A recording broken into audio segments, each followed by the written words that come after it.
When we picture a vegetable garden, we usually imagine this: long, flat rows carved straight into the earth, stretching out toward the horizon.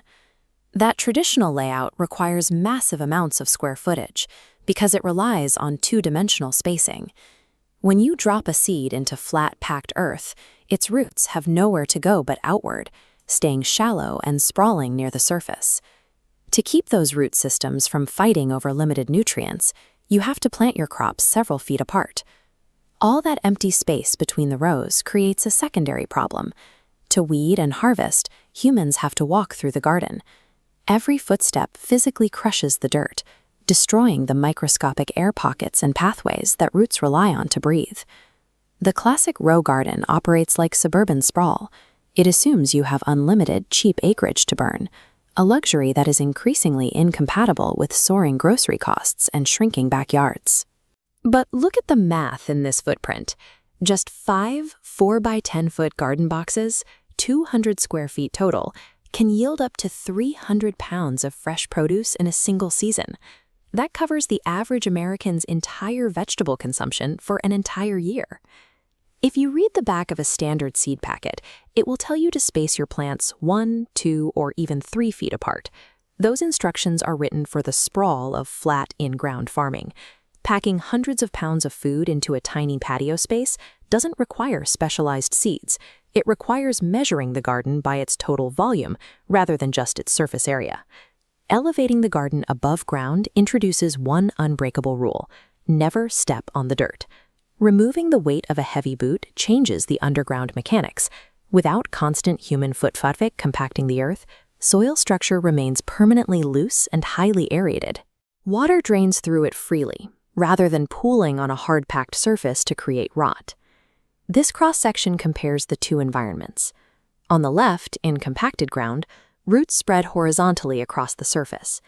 On the right, in a raised bed, roots encounter zero resistance. They dive straight down into the deep container. Because root systems burrow vertically instead of spreading out sideways, they no longer fight for territory. This vertical expansion into the soil effectively replaces the need for wide horizontal acreage.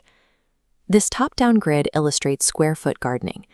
Because roots grow straight down, horizontal spacing rules vanish. You can pack crops aggressively into these boundaries.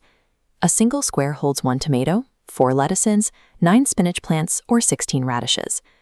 This density has historical precedent. Parisian market gardeners, known as maraîchers, used this intensive spacing to pull massive harvests out of tight urban plots. Growing crops close together yields an immediate biological advantage. As plants mature, their leaves barely brush, creating a continuous microcanopy across the entire bed. This canopy acts as a living mulch. It blocks the harsh sun, lowering soil temperature and stopping water from evaporating. Without sunlight hitting the dirt, invasive weed seeds are completely smothered before they can germinate. Maximizing the X and Y axes turns the bed into a self-watering, self-weeding ecosystem. An aggressively dense canopy introduces a new bottleneck.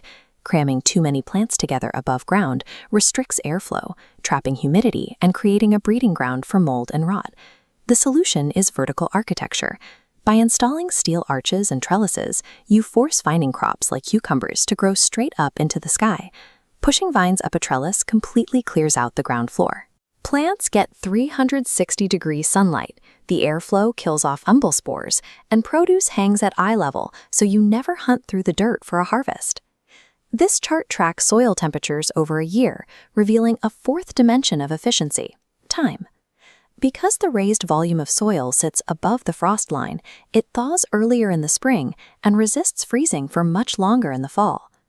By building up to capture sunlight and extending the calendar to capture extra weeks of the growing season, the garden transcends its physical ground footprint. The efficiency of a raised bed comes from its role as a precisely controlled ecological environment. As a bioengineered growth engine, it removes nature's bottlenecks by optimizing drainage, protecting delicate root structures from compaction, and maximizing vertical real estate. Urban density has historically driven this kind of agricultural innovation.